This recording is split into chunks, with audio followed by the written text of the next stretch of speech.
like books. Books are great. Let's go we'll read some books. Hey, welcome back. I think it's time for another WeRead. Back to boundaries, when to say yes, how to say no. Thoughts. Our minds and thoughts are important reflections on the image of God. No other creature on earth has our thinking ability. We are the only creatures who are called to turn the page, to love God with all of our mind. And Paul wrote that he was taking captive every thought to make it obedient to Christ in 2 Corinthians. Establishing boundaries in thinking involves three things. Karen? We must own our thoughts. Many people have not taken ownership of their own thinking process. They are mechanically thinking the thoughts of others without ever examining them. They swallow others' opinions and reasonings, never questioning and thinking about their thinking. Certainly we should listen to the thoughts of others and weigh them. But we should never give our minds over to anyone. We are to weigh things for ourselves in the context of relationship, sharpening each other's iron, but remaining separate thinkers. We must grow in knowledge and expand our minds. One area in which we need to grow is the knowledge of God and His Word.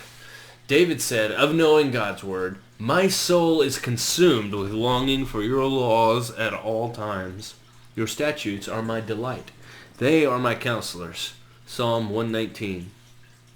We also learn much about God by studying His creation and His work. In learning about His world, we obey the commandment to rule and subdue the earth and all that is within it. We must learn about the world that He has given us to become wise stewards. Whether we are doing brain surgery, balancing our checkbooks, or raising children, we are to use our brains to have better lives and glorify God. We must clarify distorted thinking. We all have a tendency to not see things clearly, to think and perceive in distorted ways. Probably the easiest distortions to notice are in personal relationships. We rarely see people as they really are. Our perceptions are distorted by past relationships and our own preconceptions of who we think they are, even the people we know best. We do not see clearly because of the logs in our eyes. Taking ownership of our thinking and relationships requires being active and checking out where we may be wrong. As we assimilate new information, our thinking adapts and we grows closer to reality. Also, we need to make sure that we are communicating our thoughts to others. Many people think that others should be able to read their minds and know what they want. This leads to frustration. Even Paul says, for who among men knows the thoughts of a man except the man's spirit within him? 1 Corinthians. What a great statement about boundaries. We have our own thoughts, and if we want others to know them, we must tell them. Desirees. Our desires, our desirees, lie within our boundaries. Each of us has different desires and wants, dreams and wishes, goals and plans, hungers and thirsts. We all want to satisfy me, but why are there so few satisfied me's around? Part of the problem lies in the lack of structured boundaries within our personality. We can't define who the real me is and what we truly desire. Many desires masquerade as the real thing. They are lusts that come out of not knowing our real desires. For example, many sex addicts are looking for sexual experiences, but what they really desire is love and affection. James writes about this problem of not owning and seeking our real desires with pure motives. You want something but don't get it. You kill and covet, but you cannot have what you want. You quarrel and fight. You do not have because you do not ask God.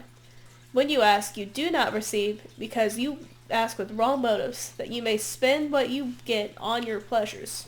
James 4. That's some real talk right there. James tells it like it is. Yeah, he does. We often do not actively seek our desires from God, and those desires are mixed up with things that we do not really need. God is truly interested in our desires. He made them. Consider the following. You have granted him the desire of his heart, and have not withheld the request of his lips. You welcomed him with rich blessing and placed a crown of pure gold on his head. Psalm 21? Yes. Delight yourself in the Lord, and he will give you the desires of your heart. Psalm 37. He fulfills the desires of those who fear him. Psalm 145. God loves to give gifts to his children, but he is a wise parent. He wants to make sure his gifts are right for us, to know what to ask for. We have to be in touch with who we really are and what our real motives. If we're wanting something to feed our pride or to enhance our ego, I doubt that God is interested in giving that to us. But if it would be good for us, he's very interested. We're also commanded to play an active role in seeking our desires. We need to own our desires and pursue them to find fulfillment and love. A desire accomplished is sweet to the soul, but it sure is a lot of work. Love. Our ability to give and respond to love is our greatest gift. The heart that God has fashioned in his image is the center of our being. Its abilities are open up to love and its abilities to open up to love and to allow love to flow outward are crucial to life. Many people have difficulty giving and receiving love because of hurt and fear. Having closed their hearts to others, they feel emptiness and meaningless. The Bible is clear about both functions of the heart, the receiving of grace and love inward and the flow outward. Listen to how the Bible tells us we should love. Love the Lord your God with all your heart and with all your soul and with all your mind. Love your neighbor as yourself. And how we should receive love. We have spoken freely to you, Corinthians, and opened wide our hearts to you. We are not withholding our affection from you, but you are withholding yours from us. As a fair exchange, I speak to you as to my children. Open wide your hearts also. Our loving heart, like our physical one, needs an inflow as well as an outflow of life blood. And it's unlike its physical counterpart. Our heart is a muscle, our trust muscle. This trust muscle needs to be used and exercised. If it is injured, it will slow down or not turn the page. Weaken. We need to take responsibility for this loving function of ourselves and use it. Love concealed or love projected can both kill us. Many people do not take ownership for how they resist love. They have a lot of love around them, but they do not realize that their loneliness is a result of their own lack of responsiveness. Often they will say others' love cannot get in. This statement negates their responsibility to respond. We maneuver subtly to avoid responsibility and love. We need to claim our hearts as our property and work on our weakness in that area. It will open up life to us. We need to take responsibility for all of the above areas of our soul. These lie within our boundaries. But taking care of what lies within our boundaries isn't easy. Neither is allowing other people to take care of what lies within their boundaries. Setting boundaries and maintaining them is hard work. But, as you'll see in the next chapter, boundary problems take some very recognizable shapes. Woohoo, different chapter. Does that mean next time? No, we're kind of like right in the middle, so I think we're just going to... Well, we didn't start the timer until keep going. They don't know we have a timer. You should trust me on this. It'll be fine. Boundary problem. We have a problem with the boundary of this episode. Yeah, we do. Chapter 3. Following a day-long seminar that we were leading on biblical boundaries, a woman raised her hand and said, I understand that I have boundary problems, but my estranged husband's the one who had an affair and took all our money. Doesn't he have a problem with boundaries? It's easy to misunderstand boundaries. At first glance, it seems as if the individual who had difficulty setting limits is the one who has the boundary problem. However, people who don't respect others' limits also have boundary problems. The woman above may have difficulty setting limits, but in addition, her husband hasn't respected her limits.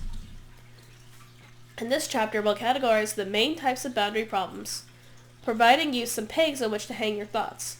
You'll see that boundary conflicts are by no means limited to those who can't say no. And we're going to talk about complaints. I can get behind that right now. Complaints. Saying yes to the bad. Hey, Karen. Yeah? May I tell you something embarrassing? Yeah? Robert asked me, a new client, Robert, was trying to understand why he had so much difficulty refusing his wife's constant demands. He was going broke trying to keep up with the Joneses. I was the only boy in my family, the youngest of 4 children, and there was a strange double standard in my house involving physical fighting. Robert cleared his throat, struggling to continue. My sisters were 3 to 7 years older than me. Until I was in 6th grade, they were a lot bigger and stronger. They would take advantage of their size and strength and wail on me until I was bruised. I mean, they really hurt me. The strangest part of it all was my parents' attitude. They tell us, Robert is the boy. Boys don't hit girls. It's bad manners. Bad manners! I was getting triple teamed and fighting back was bad manners. Robert stopped. His shame kept him from continuing, but he'd said enough. He had unearthed part of the reason for his conflicts with his wife. When parents teach children that setting boundaries or saying no is bad, they are teaching them that others can do with them as they wish. They are sending their children defenseless into a world that contains much evil. Evil in the form of controlling, manipulative, and exploitative people. Evil in the form of temptations. To feel safe in such an evil world, children need to have the power to say things like, no, I disagree, I will not, I choose not to, stop that, it hurts, that's a big one. It's wrong, that's bad, I don't like it when you touch me there. Blocking a child's ability to say no handicaps that child for life. Adults with handicaps like Robert's have this first boundary injury. They say yes to bad things. This type of boundary conflict is called compliance.